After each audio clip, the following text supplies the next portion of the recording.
Good morning. This is Cappy Smith with Texas Parks and Wildlife Community Outdoor Outreach Program. That is what we say for short is co-op. And what we are doing today is we're reviewing the scoring criteria for the co-op grant. So how we determine who receives a co-op grant. Joining me today is Carly Blankenship. Good morning, everyone. And Blake Powers. Hi, everybody. And Blake is that magic man behind the screen that's making everything happen.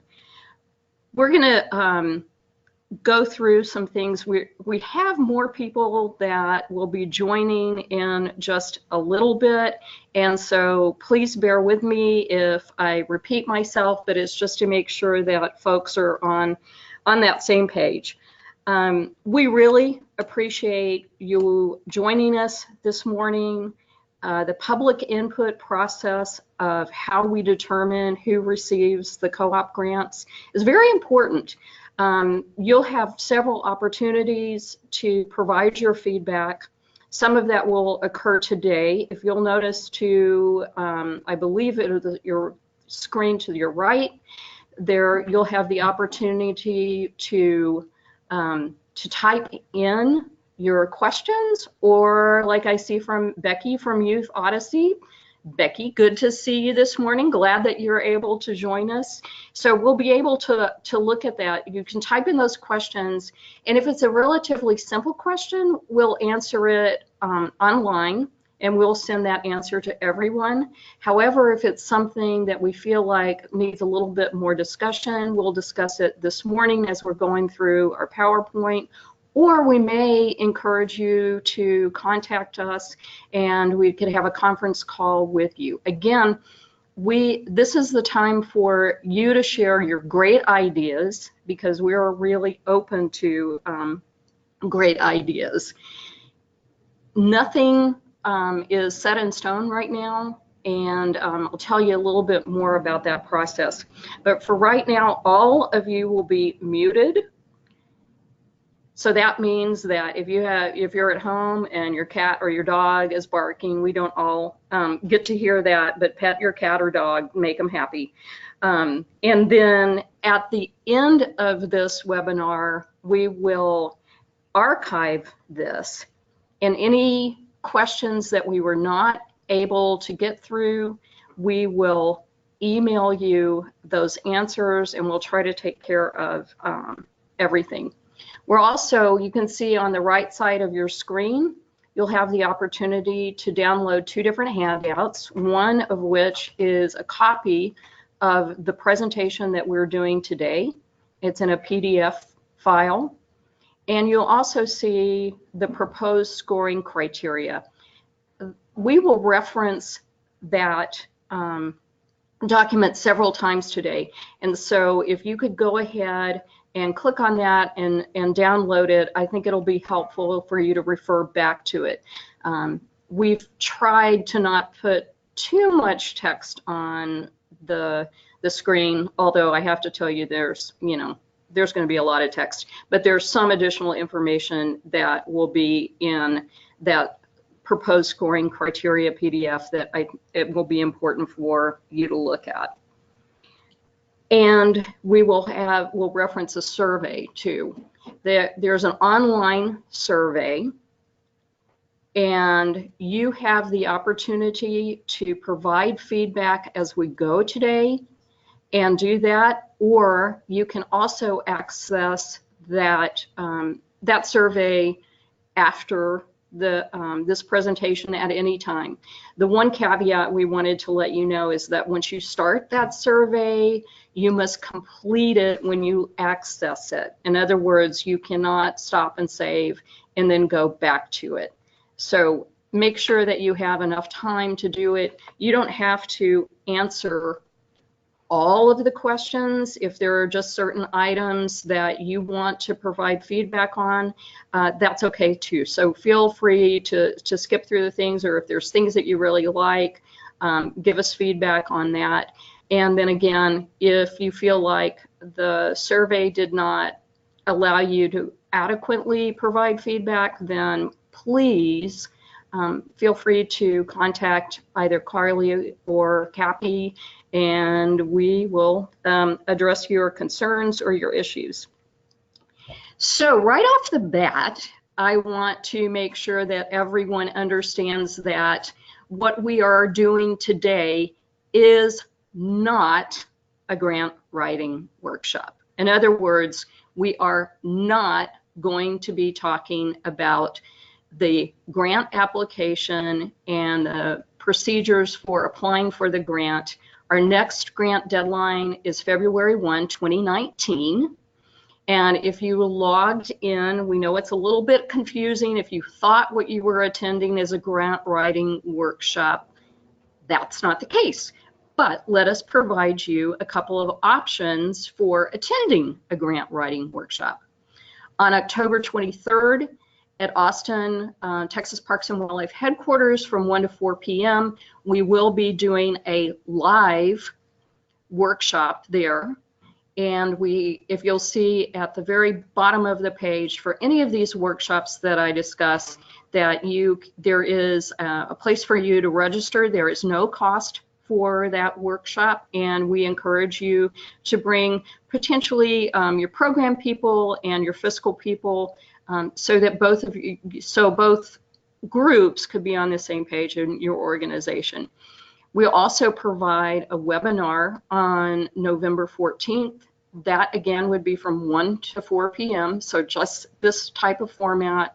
And then finally, we'll provide the last grant writing workshop, which will take place on December 7th in Corpus Christi, Texas. It will be following the Texas and Children in Nature Summit. That will take place at the Holiday Inn Marina downtown. You do not have to attend the conference to attend the grant writing workshop, but we highly encourage you to take a look at that conference, as it is a terrific conference and a way to connect with other people that are doing similar projects. If you have any questions about that, feel free to send us an email or type that in today. Okay, so without further ado, we're going to get started.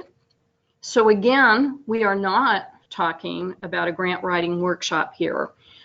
Today, we're going to be talking about how we score the Community Outdoor Outreach Program grant.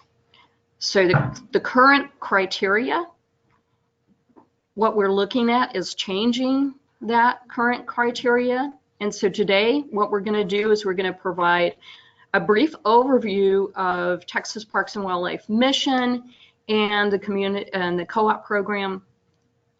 We're going to review concerns that have been identified through public input, also staff observations on rules and administrative procedures.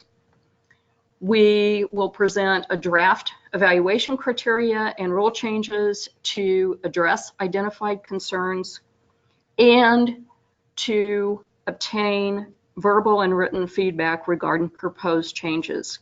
And for those of you who are just joining us, I want to make sure that you notice that the two handouts that are attached here, one of which is the public PDF of this presentation, but most importantly, the proposed scoring criteria document that we will be reflecting on. And then certainly we want you to provide feedback via the online survey, or if you have questions, to type those in, and we will answer them either online or through this presentation. Okay, to start with, the co-op program is funded with a portion of the state sales tax on sporting goods. There are certain items that this tax is collected on. That tax is then allocated via each legislative session, And that goes into the Texas Recreation and Parks account and the Texas Large County and Municipality Recreation and Parks account. Each biennium, the legislature decides how much of that sporting goods sales tax will be allocated to the grant program. So co-op is unique in the Rec Grants program in that co-op funding is only through state sources. There are no federal sources. So one of the things that Carly and I have done in terms of looking at the scoring criteria is we really have gone back to the mission of co-op to look at how we are addressing the mission and being true to it. So it's very important, and it's on that proposed scoring criteria. We've reiterated that, and we want you to keep focused on that in terms of what we are doing, why we are here, and what we're trying to accomplish. Mission is to provide funding to local governments, schools, and nonprofit organizations for programming that engages underserved populations in TPWD mission-oriented outdoor recreation, conservation, and environmental education activities. Want you to really focus on this underserved populations and getting them engaged in TPWD mission-oriented activities. About 22 years ago, this program was started by a representative in the DFW area, Wyvine Davis, and she came to Parks and Wildlife and said accurately that Parks and Wildlife was not doing enough to get underserved populations coming to the state parks, being involved in outdoor recreation and conservation activities, and gave us the charge to get those involved. And instead of hiring a group of Texas Parks and Wildlife staff to take on that task, it was determined that the best way to do that would be to work with organizations such as the organizations that you're involved with that are already working with those underserved populations. And via this partnership that we could leverage all of our resources to take on that mission. So today, as we go through things, realize that our focus is on making sure that we are staying true to that mission. For those of you who are new to the grant, want to provide a little bit of an overview of that. The grant program itself tries to ensure that we're removing barriers for underserved populations to participate in outdoor recreation, conservation, and environmental education. Some of the things that we provide funding for are things like transportation, food, staff, supplies, etc. We're not going to go over the full range of items that are eligible for that today. And if you're interested more in that, you can certainly contact us and we can get that information to you.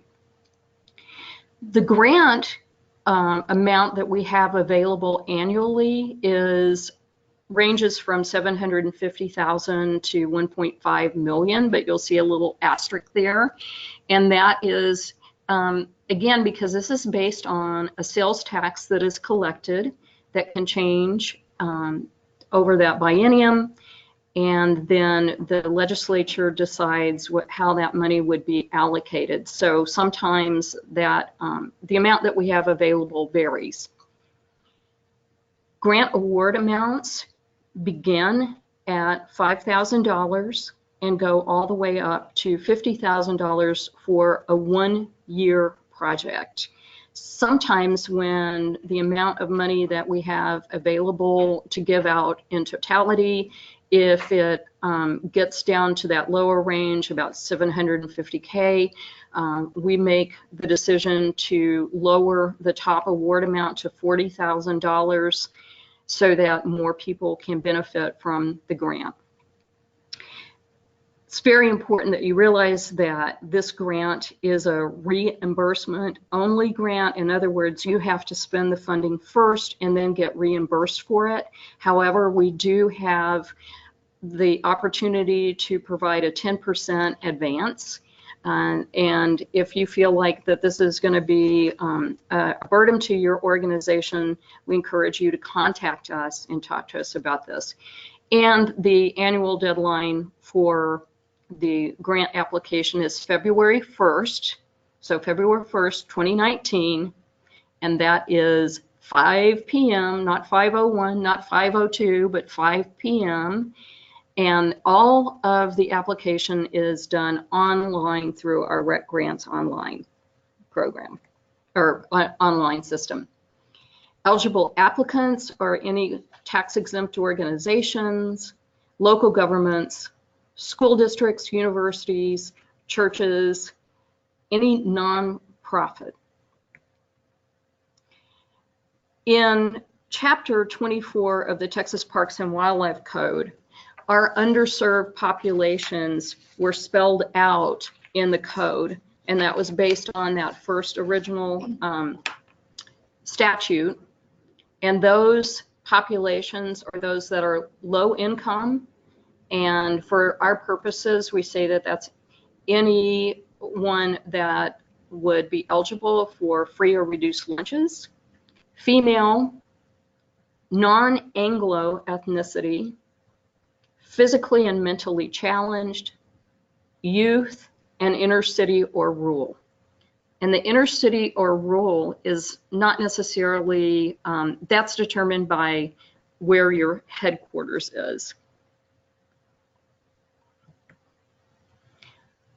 This is not an exhaustive list of the eligible activities, but it provides a good indication of what we'll fund. So the things that you would think that would take place in a state park or a natural area, green space, so things like archery, backpacking, hiking, wildlife viewing, camping, canoeing, kayaking, boating, caving, and so you can kind of look through this list. So when you look through this list, what you're not seeing is those traditional sports. So we do not support things like baseball, soccer, football, basketball.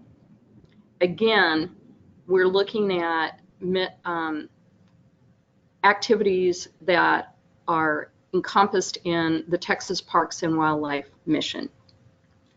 If you have any question about whether an activity that you would like to do would be eligible, feel free to reach out to us. Okay, and we just have a few more slides until we dig into what we need your input put on, but just so that you know that this is the grant regulations are the box that we have to work within. So these are, we'll talk to you about the things that we have the potential to change, and that's why you're here, to help provide input on that. But the box that we're put in is dictated by the things that you're seeing right now on the screen. So Chapter 24 of the Parks and Wildlife Code, again, that's the statute that created the co-op program and identified what the project would do. Our Texas Outdoor Recreation Plan, then the Texas Uniform Grant Management Standards, which is set forth by the Governor's Office of Texas. We affectionately call those UGMs, and those are the state standards for how all grants are managed that have state funding. And then finally, if the state is silent on any sort of regulation, then we must defer to the Code of Federal Regulations, affectionately known as 2 CFR 200. And that will determine sometimes how a grant is managed, what's eligible, what's not eligible. And so these are the things that we have to work within. Okay, so this public input process, and how do you fit in here? And actually you play a very large role. In August, we sent out a provider survey. That provider survey was sent to everyone that had ever applied for a co-op grant. And then we also put it out through our Rec Grants Online newsletter. Have gotten feedback. It's not too late for you to provide that feedback, but that is basically telling us what your needs are. And so Carly and I started looking at what were your needs and to see if those were what we were doing was still consistent with that. We started public meetings. We've already done 4 public meetings, and we have public meetings next week, one in Fort Worth and one in Tyler, and we'll give you some more information on that later. So we encourage you, if you're in that area and would like to attend, we'll be going through the same sort of information, but it does allow you an opportunity to talk with other organizations, and we've really enjoyed having that. Ideally, once we get all of this public input, we will put together a draft of that new scoring criteria. For those of you who have been involved, we're going to send that out to you via email. We'll also put it on the Rec Grants newsletter so that you can have a final look at that. Then we will have to go in the winter to our commission meeting, and our commission will take a look at that. If they approve of what we've set forth, then they will give us permission to put this in the Texas Register. The Texas Register will be open for 30 days for public input, so you would have another opportunity to do that. If everything was good to go, then the Texas, our commission would give approval for us to institute the new changes. Those new changes would not take effect until February 2020. So everything that we're discussing today will affect the 2020 grant application and not the one now. The February 2019 application is already up. And for those of you that are joining us a little bit late, the way for you to provide your feedback today during this webinar is to type in your questions, but we also want you to go to the online survey and submit your recommendations and your feedback through that. And if there's something that you need to discuss, feel like you'd like to discuss more in depth, then we're going to encourage you to contact us, and our information will be at the end of this presentation. Okay, we are beginning the criteria changes. So everything that we have talked about before now is things that are set in the code that we can't change. So this is the first opportunity for you to provide your feedback.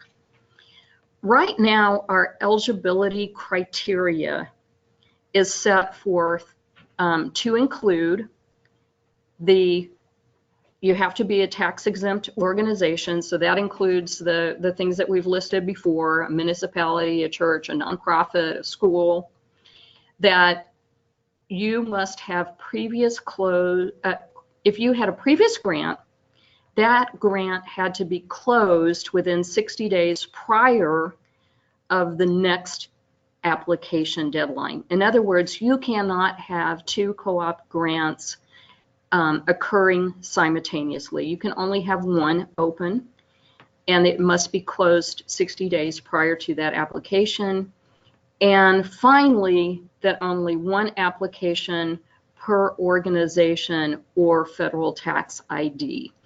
So that means that if you're a university, sometimes universities will have several different tax ID numbers, some of them coming under a research component of the university, but our program will only serve one application or grant per organization or federal tax ID.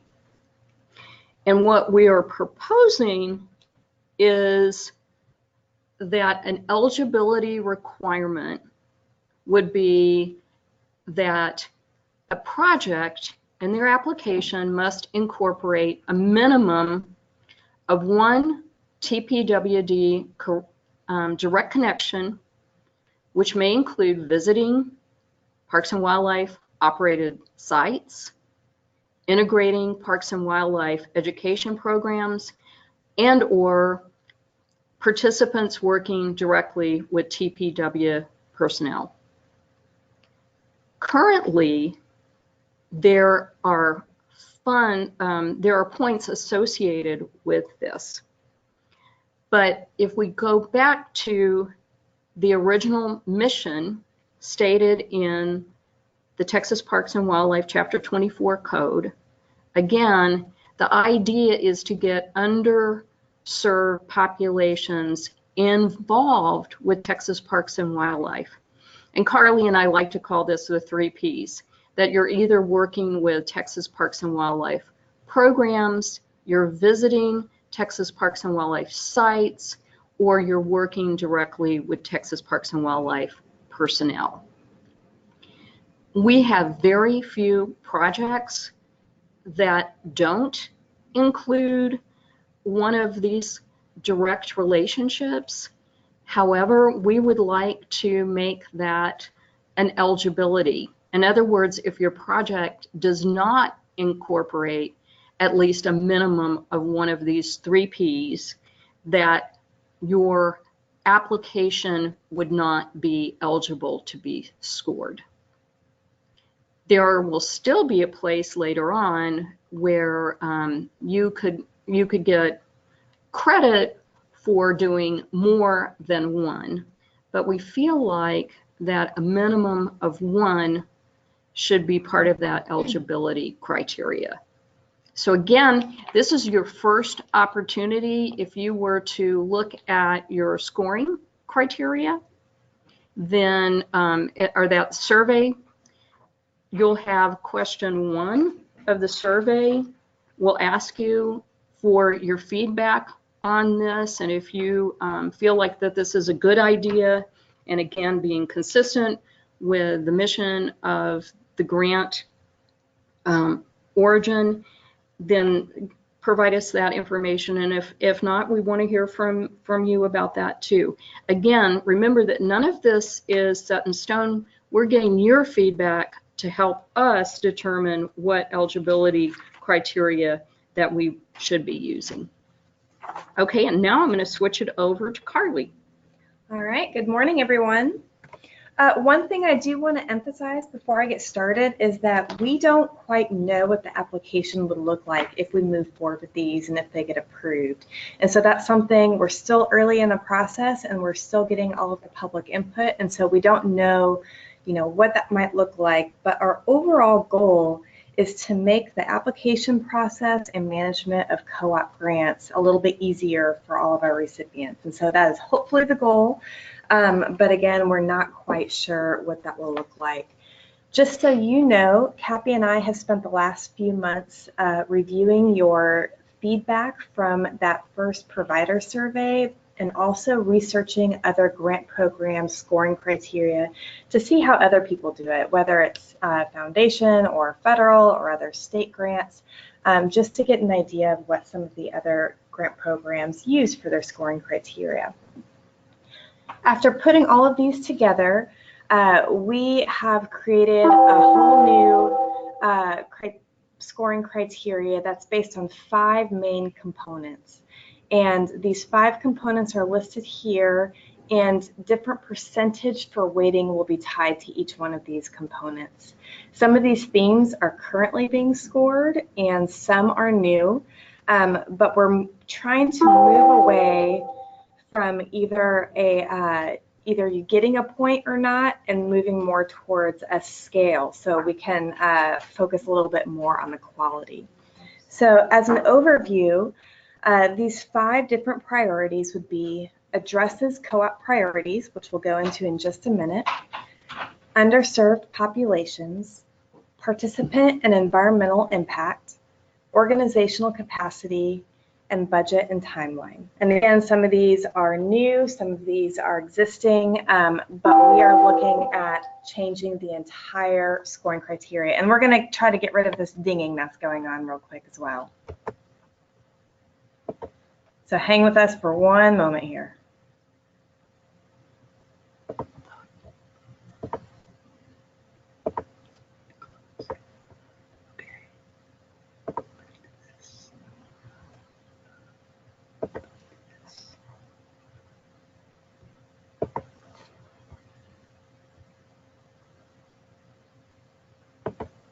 All right, I think hopefully that fixed that problem. All right, so I'm going to move forward and go into our first different category, which will be the addresses co-op priorities. And so under this, we have detailed, I have an overview of our 3 priorities here. However, if you do open up that proposed scoring criteria, which we have uploaded into the right hand of your box there, we do have a PDF that further addresses and further details these 3 different priorities. So as an overview, one of our first goals of the co-op program is to increase access and participation in the outdoors. The second goal would be to educate and engage Texans in support of conservation and recreation. And the third goal would be enable science-based stewardship of natural and cultural resources. And so, again, those are further detailed on that proposed scoring criteria document. We would like to say that these are heavily based off of Texas Parks and Wildlife's Land and Water Plan. And so we are open to feedback on this, but these priorities are kind of set in stone because these are the core of what the program is really after. And so previously, we did not have that much information provided to applicants about what the main goals for the program were. So we're trying to be a little bit more transparent to make sure that people who might not be aligning with our goals won't go through the application process unless they're really aligned with what we're trying to do. And so I'll explain that a little bit further here, but for this scoring criteria, there'll be 4 different components in which we will be evaluating these. And we're proposing that, again, we're moving to more of a scale, so an excellent, a good, fair, poor, and more of like a 5 or 10-point scale for each one of these.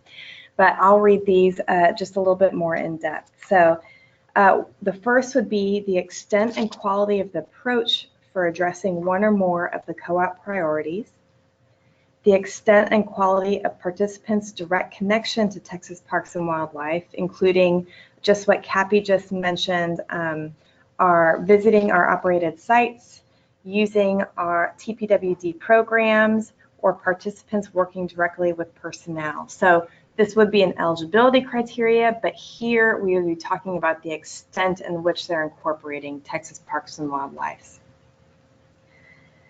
And then also the applicant has provided a fully developed, detailed, and feasible approach to meeting priorities. And the identified priority performance measures or your goals and objectives are fully developed, detailed, and propose a feasible approach to meeting co-op priorities. Basically, as an overview, we would be addressing how well the proposed project aligns with our co-op mission and putting a little bit more of a focus on a range and extent instead of just either you get the point or you don't. So to reiterate, that was our first scoring criteria, and you can provide feedback If you have questions, you can either type that into the chat box or on this online survey, which the link is provided in the chat box. We do have an opportunity to provide feedback in the online survey on that particular scoring criteria. With that, we'll move on to the second major scoring criteria, which is targets underserved populations. And again, heading back to our mission, this is really focused on one of the big areas, which is serving underserved populations. And I'll review, we have 2 slides of this. I'll review all of the 6 different criteria that would be basing for this area real quick. So that the extent that participants represent target demographics identified by co-op to be underserved, including female, non-Anglo ethnicity, low income, and physically or mentally challenged demographics. Reasonable assurance is provided to ensure co-op's target demographic is served, including a clearly articulated plan to recruit, a history of serving or secured partnerships for participant demographics.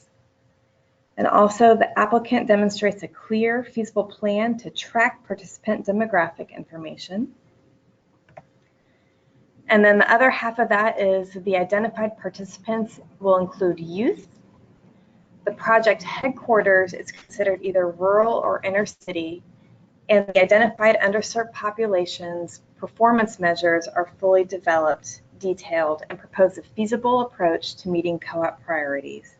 So I'll explain a little bit of why we're choosing this particular category and outline some of these and talk about some of the challenges we've seen previously.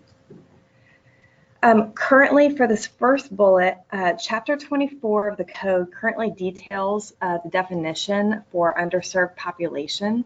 And as Cappy mentioned before, we do have several different areas, which include female, non-Anglo ethnicity, low income, physically, mentally challenged, youth, and rural or urban areas.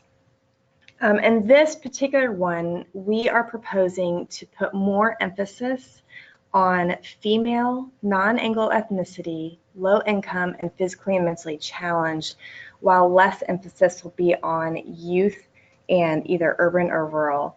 There still will be possibly a point if you are serving youth, or a point if you are serving rural or urban. However, the majority of the focus will really be put on these 4 demographics: the female, non-Anglo ethnicity, low income, and physically or mentally challenged. And with those 4, it might be on a range. So there's going to be quite a bit more emphasis.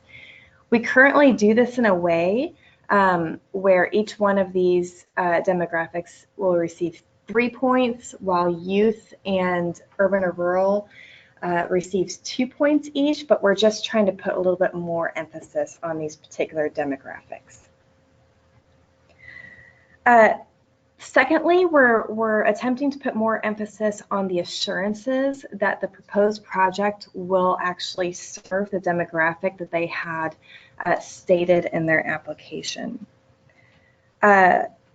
Just so that you know, especially if you're not aware of the current co-op program, or if you've never received a grant before, our current system requires that at least 50% or more of the participants meet these demographics.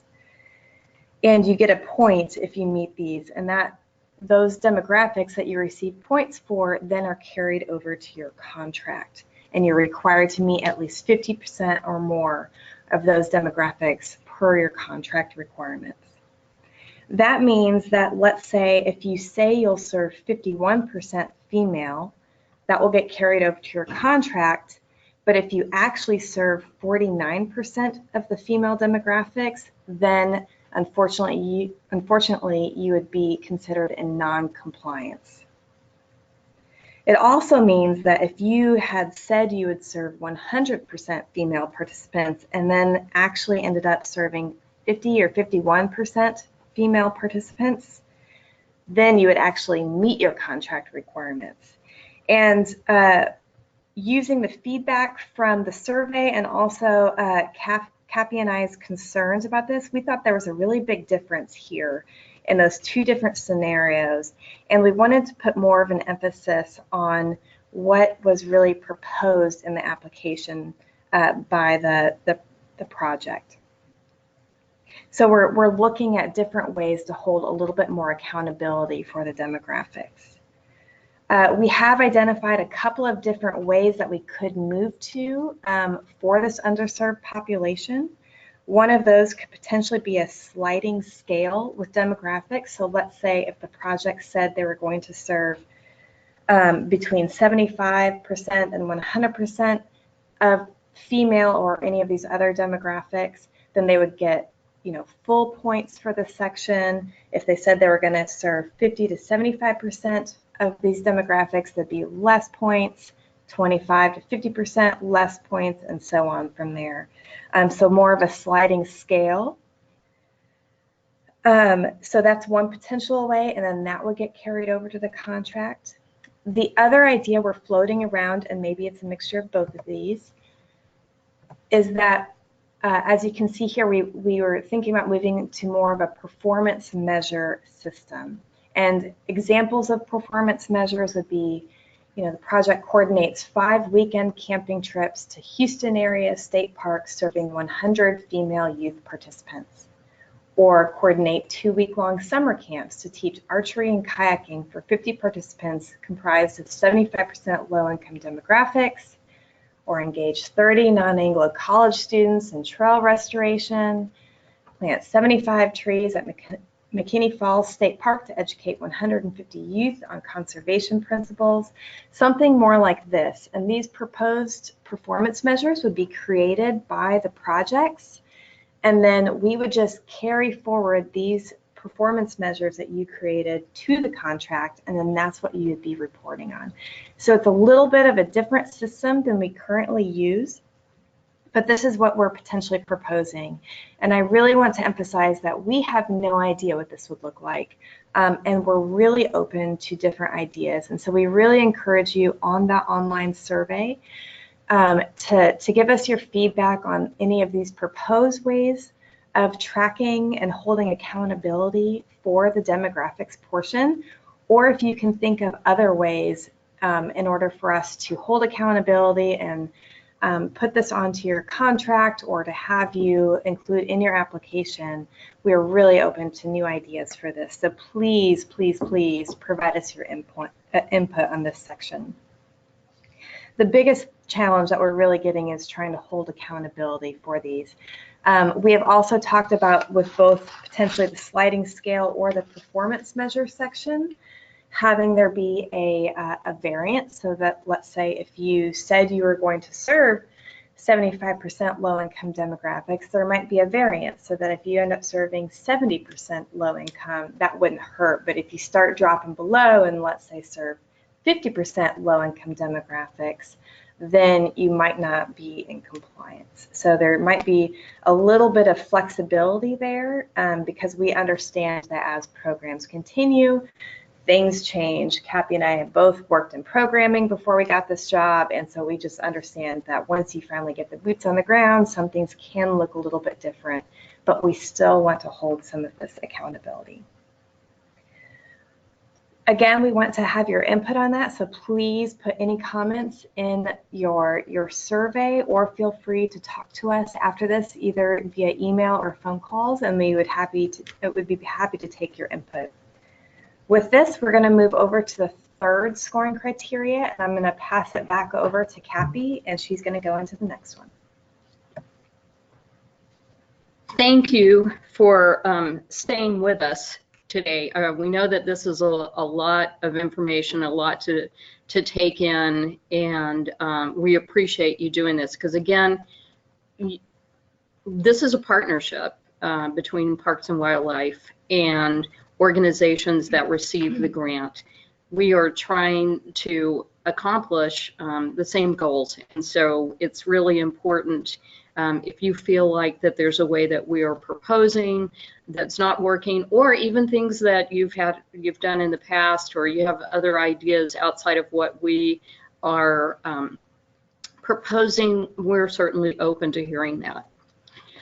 Okay, so we're now on that third criteria, if you are looking in your survey, the criteria that we were looking at is creates participant and environmental impact. So what does that mean? The survey will have questions 1, 2, 3, and 4. So there's multiple questions that we're asking you. But the first thing that I'm going to do is read through all of this and then go back to it to describe it, because we have 2 slides that deal with this one criteria. First, the likelihood of developing lifelong behaviors consistent with co-op mission, with preference for projects that provide participants repeat, multiple exposure over an extended period of time. Second, the extent to which the proposed activities will create the next generation of natural resource and outdoor recreation leaders or professionals. Third, activities utilize an active engagement approach to skill development. Next, participant activities are fully developed, well-designed, and demonstrate a high potential for success. Next, the identified participant impact performance measures are fully developed, detailed, and propose a feasible approach to meeting co-op priorities. And finally, the level that activities conducted by participants will result in tangible environmental impacts. So I'm going to go back to talk to you about the idea behind this.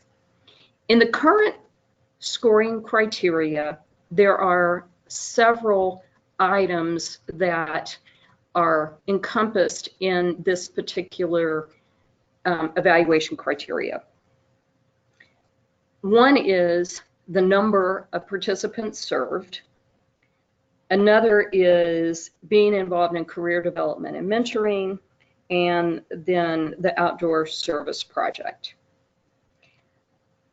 One of the things that we went back to, as well as the mission, but we also went back to research and in terms of best practices.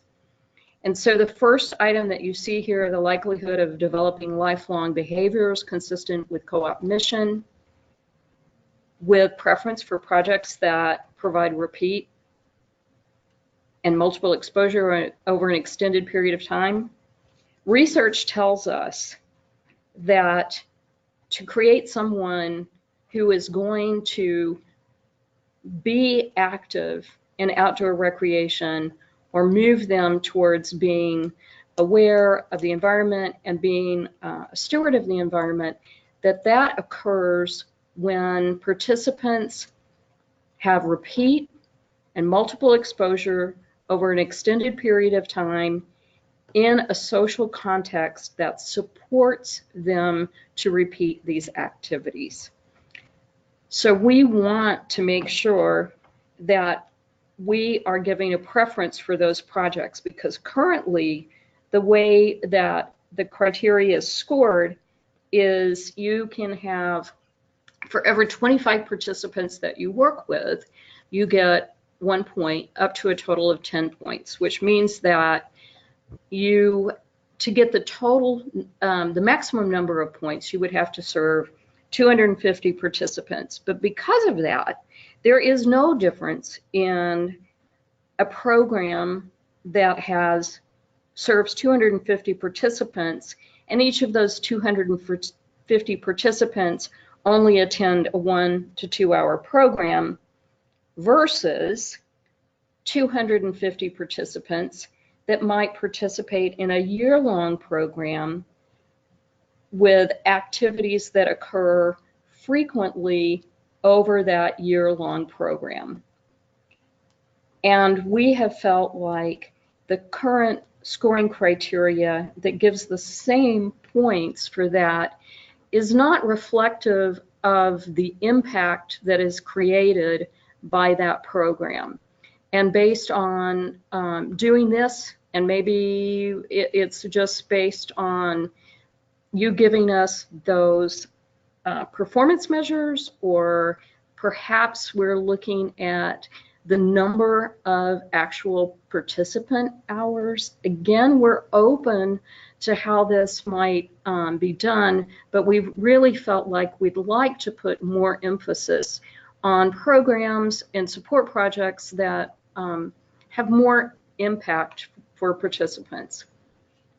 And if you look at the next item, the extent to which the proposed activities create the next generation of natural resource and outdoor recreation leaders or professionals. Our Parks and Wildlife has been very upfront about the need for that next generation of natural resource professionals that look like Texans and reflect the diversity of the populations. And so you have to start somewhere in doing that. So we want to support programs that do that, and not only necessarily professional leaders or professionals, but also leaders. And sometimes that may be people who are very involved in, let's say, Audubon or other organizations or Girl Scouts, Boy Scouts, anything that it means that they're being active and they're doing things as a leader in a social realm. The next item, activities utilize an active engagement approach. And what that means is, instead of just watching somebody do Dutch oven cooking or watching somebody set up a tent, that the participant is actually doing the cooking, actually doing the camping, just not watching it done. And currently, there's not much of a difference in how we score that. And finally, that idea that are these kind of a string of activities that are strung together, or are they well developed? Is it well designed? Is there a way that you're taking people from that sort of awareness and their first learning that skill development to being successful later? And that, again, what you're seeing here is that idea of a performance measure that Carly went over before, and maybe using this performance measure to address that criteria.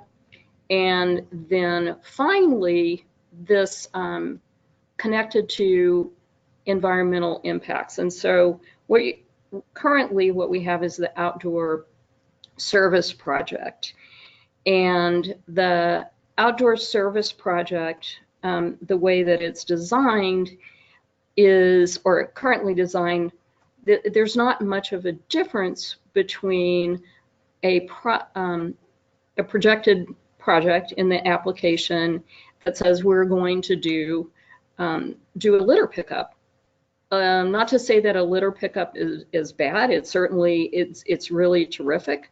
But currently, a project that did a litter pickup one time will score exactly the same as a project that potentially has spent the majority of a year-long project restoring a coastal prairie. And we feel like this idea of a sliding scale might be a better way of addressing the environmental impact. Okay, so again, your feedback online, directing you back to the online survey. And we're looking for suggestions on how that is done. Now we're ready to move to the fourth scoring criteria, and this is organizational capacity. Currently, there is no scoring criteria associated with this, but we feel like this has been instrumental in whether an organization is prepared to carry out and implement the project that they are proposing. And we feel like that there should be some criteria associated with this. So I'm going to go through the elements that we're looking at here. The organization demonstrates past experience coordinating similar activities. And when I say similar activities, it does not have to be exactly the same activities. For example, a Parks and Recreation municipality may have done a lot of sports programs. They had organized basketball teams, football teams, little league teams. So they have past experience getting participants involved in that. They may just never have done outdoor recreation. And so we're looking for that you've had the past experience, that your organization has qualified staff and resources in place to manage the grant from inception to completion. If the organization lacks these resources, the applicant has effectively described partnerships in place to secure these resources. And what we're looking at here is, let's say that you're an organization that only has 1 or 2 folks, but what you'd really like to do is do a rock climbing program. And in that case, if you have nobody in your organization has that skill set and certification for doing that, we'd like to see that you have a partnership in place that makes sure that you have the ability and the skills and the certifications to safely lead that activity. So your organization would not be penalized if you have a small staff, or maybe you're an organization that is completely made up of volunteers. That's completely fine. But what we're looking for is making sure that you have those things in place so that you can be successful if you were awarded the grant. Third, that the organization plans to continue similar activities and will maintain grant-supported supplies and equipment after the grant period ends. It is very disheartening. It happens not very often, but occasionally we do get an organization that at the end of their grant, that they've purchased $40,000 worth of outdoor recreation equipment, and they come to us and ask us, what do you want us to do with it? We're done. We've completed the project. And we'd prefer to support organizations that plan to continue to do those activities after the grant period. And then finally, that the proposed project addresses risk management relative to the proposed activities. Anytime that you are conducting outdoor recreation activities or the activities that we support here, there's an inherent risk in that. And based on the activities that you're proposing, we would like to see that you're adequately prepared to manage those so that you're minimizing the risk to your participants and also to your staff. Okay, that wraps up organizational capacity. I'm going to pass it on to Carly to address the next proposed evaluation. All right, everyone. And so the fifth and final evaluation criteria would be for budget and timeline. And these are currently being tracked and scored upon in the co-op scoring criteria. However, we're open to suggestions for this, and I'll have some prompters for some potential administrative changes that we might be making to this. And so I'll go ahead and read through all the different criteria we have, and then talk about the challenges, and then have some specific questions on areas that we are considering changing for this. So we are looking at making sure the proposal is fully developed and sets forth a clear, logical, and achievable work plan and timeline, and the activities and work plan have a high likelihood of success. And so these two were currently scored upon on the timeline section, although we would be potentially moving more towards a range in this area, or a larger range. And then the next items are directly related to the budget, and that are the budget items proposed are allowable, reasonable, and clearly support the proposed activities. So making sure that if you said you were going to be doing rock climbing and that was your only activity, but then all of a sudden on your budget you have a bunch of kayaks and those were not talked about in your proposal, then that would raise some concerns. The next one is the budget is cost effective and provides a reasonable return on investment relative to participant impact. And so this would be comparing one organization who's doing a year-long program, working with participants on a weekly basis, and who is receiving a $50,000 grant, as opposed to maybe somebody doing a one-time project for a couple hours, for an hour or two, that is asking for that same $50,000. And so it's really talking about that return on investment and is the money requested relative to the work being done. And then the final one is sponsor contribution. And for this particular one, we have some big question marks, which I'll get to in just a minute. So again, on your online survey, we would like your feedback under the budget and timeline category, just your overall feedback on this section.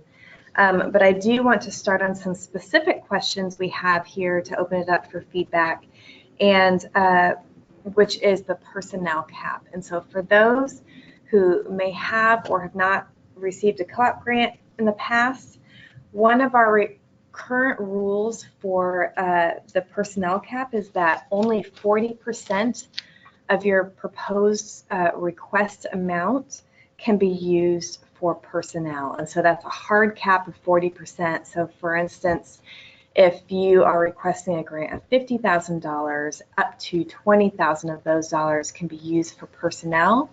Likewise, if you request a grant for $10,000, only $4,000 can be used for personnel. And so we have had mixed feedback on this particular rule through previous public meetings and through the online survey. And some people say this can be a barrier to applying for grant funds, and that they either want this to be removed altogether or increased. And some people like having this in there because it's showing that more funds are directly related to the participant activities being coordinated. And so we'd really appreciate your feedback. This is something that we're considering changing, but we are really going to base this heavily on the feedback that we're getting from all of the projects. So let us know. We do have a specific question on the survey that asks if we should decrease, increase, or remove this cap or keep it the same. And so, or if you have other ideas related to this, we're definitely open to suggestions. The next component that we're looking at putting a factor into that we would like your feedback on is if we should give preference to budgets that directly support participant activities rather than the staff and staff-related expenses. And so this might be projects that have more of their budget focused on participant activities, so the supplies needed for those and the transportation and the food and entrance fees, as opposed to the personnel staff time or the personnel training or the travel for the personnel, so those things that are not directly related to the participant activities. And so we would like your feedback, and again on the survey there's a specific question for this on if that should be a consideration under the budget and timeline category. And last but not least, I want to address the big question mark, which is sponsor contribution. And I want to define this for those of you who may not be familiar. We call it sponsor contribution, but this can also be called match. In our current rules, this is not required. And so, Okay. Okay, so this is not required, but we, I'm sorry, something's going on with our screen here. But you do receive competitive points if you have a sponsor contribution. And so while it's not a requirement, your grant might be more competitive if you do have that match component. And sponsor contribution or match could be other grants that you've received, other donations, a discount on purchasing equipment. So let's say you have a 10% discount on purchasing kayaks, that could be a sponsor contribution, or the volunteer time that's directly related to your projects. And we are currently receiving mixed input on whether sponsor contributions should be a component at all, or if we should just remove this altogether. And so we would like your input on if you think this is a valuable portion of the evaluation criteria, or if you think it should be removed or potentially looked at in a different way. And so one thing I will say is that sponsor contribution or match, if you propose it in your application, currently you're required to report on how much sponsor contribution you have. And while we have been a little bit flexible, if we keep this in here in the future, if you don't meet that sponsor contribution, it could mean that you're in non-compliance. And so we would like your feedback on if you think this is a valuable part of the evaluation criteria or not. All right, so with those, again, I'll reference your online survey, but go ahead and put all of your feedback into the survey, and then we'll definitely take that into consideration. And with that, I'm going to move on. While those 5 were the main scoring criteria, we do have an additional one that would be more of a deduction. And so right now, what we're proposing is that a scoring deduction could be imposed if the applicant is found in non-compliance with their previously funded co-op grant. So if you've had a previous grant and you are not compliant with that, then there's the potential of having a deduction there. And we put on the slide that that deduction would take place within 5 years, maybe it's 3 years, or maybe it's just the next time that applicants or projects apply to the program. But the main things that could be receive a deduction would be for remaining unspent funds, unmet project elements or requirements, unresponsive communication, extensions without extenuating circumstances. And so we understand, you know, like Hurricane Harvey came through, but if and that is definitely an extenuating circumstance. But if there are other things, if there's just poor project planning and they needed an extension, maybe there's a deduction for that. Or missing late or poor quality reports. And then if a project receives a deduction and continues to score high enough to receive grant funding, maybe a corrective action plan might be requested to make sure to avoid these potential issues from happening again. And so I will tell you, in our current scoring criteria, there is a deduction for remaining unspent funds, so leaving money on the table from previous grants. And that we do use a current calculation for that. It's like 0.0015 times the amount of money that were left over, and then that point is deducted from just from the next application. It's not within a certain time, but it's just the next time they apply, then those are removed. And so we are, this is potentially could be a big change, especially for those who have multiple areas in which they were non-compliant. Then the amount of points deducted could be greatly increased, as each one of these would have points tied to it. So this is something we definitely want your feedback, and we do have a section on the survey for your feedback. But we would like your feedback on if you think this is reasonable, if there's a different way of looking at this, and if we should keep this in here or maybe have it only within 3 years from the closing date, or maybe just the next time they apply, or maybe a combination of both. So we'd really appreciate your feedback on this component. And also, if you think a corrective action plan might be a valuable part of this, maybe it's not, or maybe you know, maybe just if there is an issue, then it's more focused on if there was a consistency in these lates, then we take that into effect. So we would really appreciate your feedback on the online survey, or again, to email or call us with your thoughts, or you can put it into the chat box and we can maybe address any of your concerns during this time. With that said, those are the bulk of the specific scoring criteria that we're proposing. And again, this is not set in stone. We might decide to scrap all of this if we get really negative feedback from everybody tuning in. So that's why your feedback is really important. And with that said, I'm going to pass it back over to Cappy to explain how each one of these criteria would be evaluated. Okay, so what we are looking at is the criteria that we had proposed are, and I'm just for the sake of review.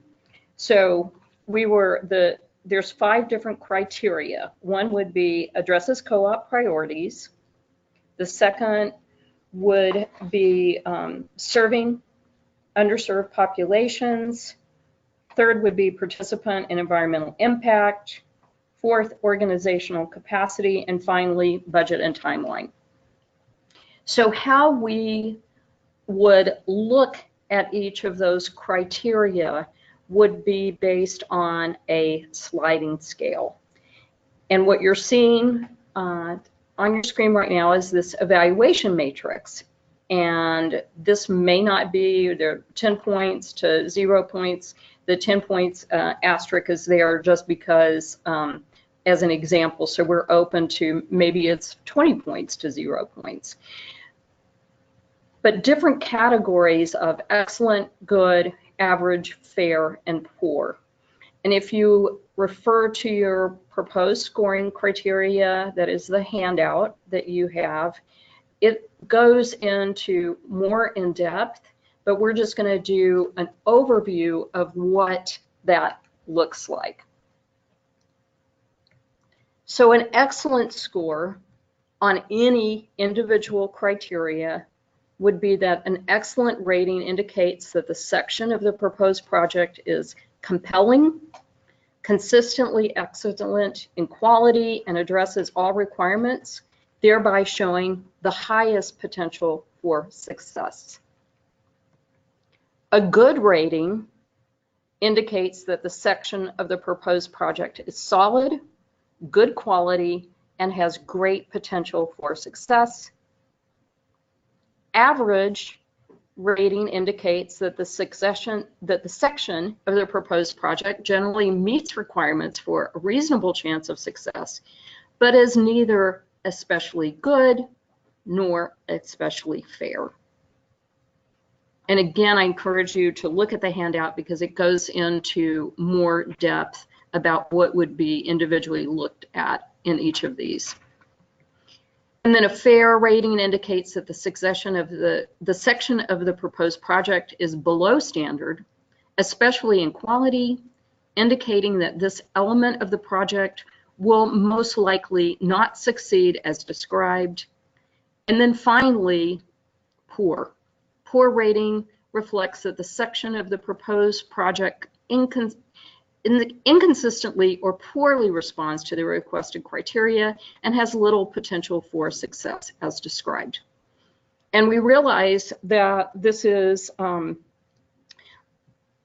relatively subjective, but it will be based on the way that we do the scoring now, in that every time that you apply for a co-op grant, you are competing only with the organizations that have applied in that particular round.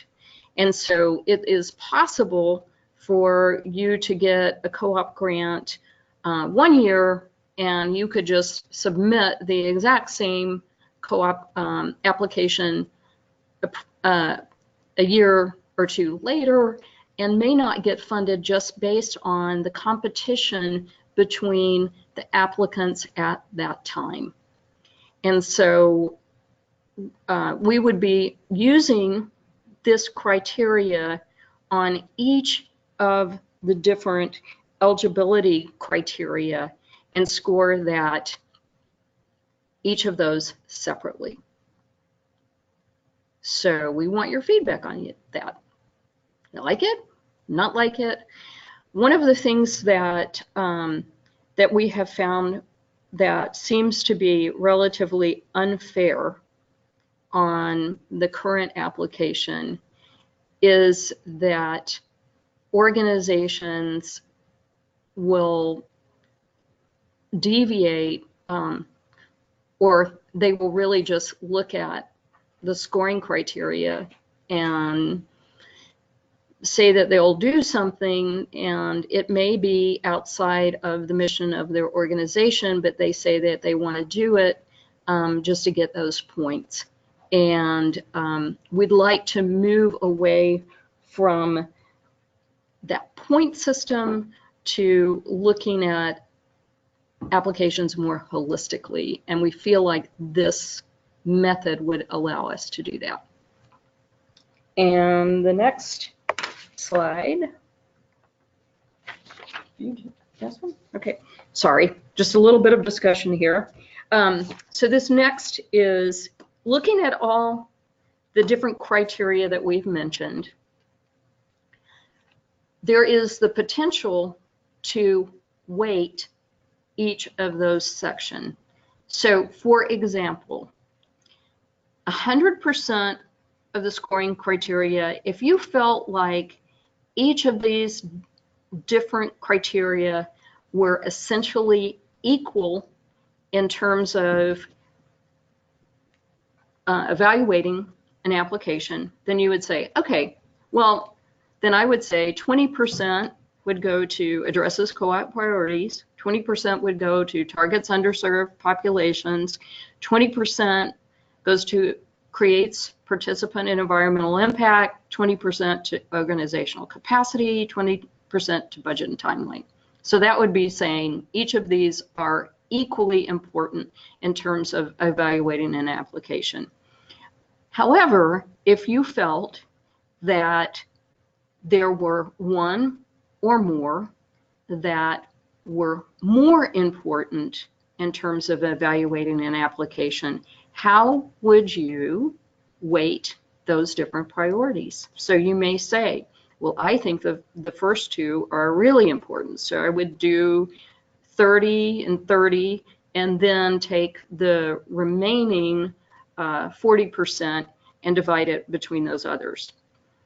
In that the online survey, you have the opportunity to give us what you think would be a good way of weighting this scoring system. And we'd really love to have any sort of comments that you feel like about this idea of weighting that system. Okay, so finally, where are we? We have 2 more public meetings, and those public meetings are going to be in Fort Worth and Tyler. We've already completed public meetings in Austin, Houston, Brownsville, and El Paso. We will also be at the Texas Recreation and Park Society North Regional Conference presentation in Rockwell, Texas in October. And then finally, we get all of the feedback that you've given us. We will send out a draft of what we think the scoring criteria should be before we go to the commission meeting. You'd have an opportunity to provide feedback. And then the official presentation to the Parks and Wildlife Commission would be in January, where we would request permission to post these changes in the Texas Register. They'll be posted in the Texas Register for 30 days. We'll take those to the Texas Recreation and Parks Annual Expo presentation in El Paso in February. And once we get all that feedback, we'll go back to the TPWD Commission, who will either give us the information or give us permission to move forward with that rule adoption. And again, that rule adoption means that the changes to the application scoring criteria would take place in February 2020. So that's where we are. So who are we? Here's our contact information: Cappy Smith, Carly Blankenship. And so it's pretty amazing when we're doing this in person. We take the whole 2.5 hours, and I'm looking at my watch, and we've gone for almost an hour and a half here. And I have to say, I prefer seeing your smiling faces, but this is a great way for us to get some feedback for those of you who are not able to come. And I think it's really important, if you can't attend an in-person public input meeting, that you have an opportunity to let us know how you feel about these. So one of the things that I wanted to go back to is some questions that have come in. And Carly, do you want to address those? Yeah, so we have one question here related to the online survey, and asking if this online survey that we have referenced several times in this presentation is a different one than some people may have filled out a couple months ago or than a month or two ago. And the answer is yes, it is actually different. And so the survey that was emailed and that we had about 70 people respond to, which we're calling our provider survey, that was sent out a couple months ago, that was more based on the needs and the challenges to applying and managing for grants. And so we took that information and then created a proposed scoring criteria based off of that first survey. The survey that we're referencing here is different, and I believe Blake just dropped a link to that online survey recently in the chat box. But that is a different one where we have specific questions on the proposed criteria that we went over today. And so it's an opportunity for you to provide feedback on each one of those 5 sections plus the deduction area. Plus we have a few specific questions that are relative to tracking demographics or the 40% cap. So there is some different information. So if you have already completed the very first survey, this one is different. That's more relative to the proposed criteria. And hi everybody, it's Blake. Just a note about the survey. I've had some people ask if you can save your progress as you go. Unfortunately, you can't, because there's no login created for the survey, which is good because you don't have to remember yet another password. I'm sure you guys have plenty of those. But what you can do is you can fill out the section that's relevant to you, and you can go down and go ahead and submit that feedback. At that time, you just scroll to the end of the survey and click submit. What you could always do is, if you need more time to complete another part of the survey, you can come back to it and do another section at another time. It doesn't have to be a continuous completion of the survey. All the answers are recorded once you click submit. So that's an option everybody has. Perfect. And we do have another question that popped up. This question is in regards to if the proposed scoring criteria that we just covered, if it will be in effect in the next February 1, 2019 deadline, and the answer is no. So what we have proposed today has to go through a very long process of public input and going in front of our commission, and then we still would have to create the new application and guidance for what that would look like. And so if we have decided to move forward with this based on your public feedback, these changes would not take into effect until the February 1, 2020 application. And so if you are planning on applying to the application on this upcoming February 1, 2019 application deadline, then we will be using the old scoring criteria. And so you do not need to worry about that. And so hopefully that addresses your question. If you have any other questions, feel free to type them into the chat box or concerns, and we can attempt to address those. Otherwise, we would really appreciate, again, your feedback on the online survey. And then we will take that feedback into consideration when creating the scoring criteria. We also want to mention that this presentation will be archived. We will send out an email thanking everyone for attending this and include a link to this archived webinar, so that if you wanted to wait to fill out the survey and go back to some of the things we had explained earlier, or if you want to share this with some of your other colleagues, that you'll have the opportunity to go back and listen to this webinar again. And so that should be available both on our website, but we'll also be sending a specific link to everyone who attended with a link to this webinar, along with the additional documents that we have uploaded into this webinar. And if you do have additional concerns or questions that we are not able to get to, I don't see any other additional questions coming in. We will be happy to address those via phone call or email. We'd be happy to send an email to you later on with any of those concerns. But other than that, I believe that is all of the information that Cappy and I have to share with you about our proposed scoring criteria. This is Cappy, and just once again, I wanted to thank you for bearing with us through this and being part of this proposed scoring criteria. For those of you, especially since the question came up about if this had to do with the 2019 application, again, it does not, but just to let you know, all of our applications and grant management is done through the Recreation Grants Online management system. The 2019 application is live, and it is up there.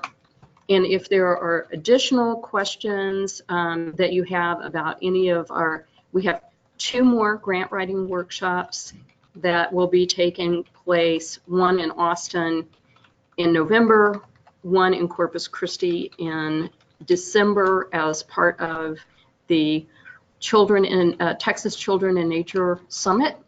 And then we'll also have a webinar on November the 14th from 1 to 4 p.m. So exactly this same scenario. So you could be in your pajamas or your sweats and still participate and learn what you need to. And again, thank you so much for participating and giving us the feedback. We certainly appreciate it. It's very important to remain relevant to you and your organizations. Okay, have a good morning. Thank you, everyone.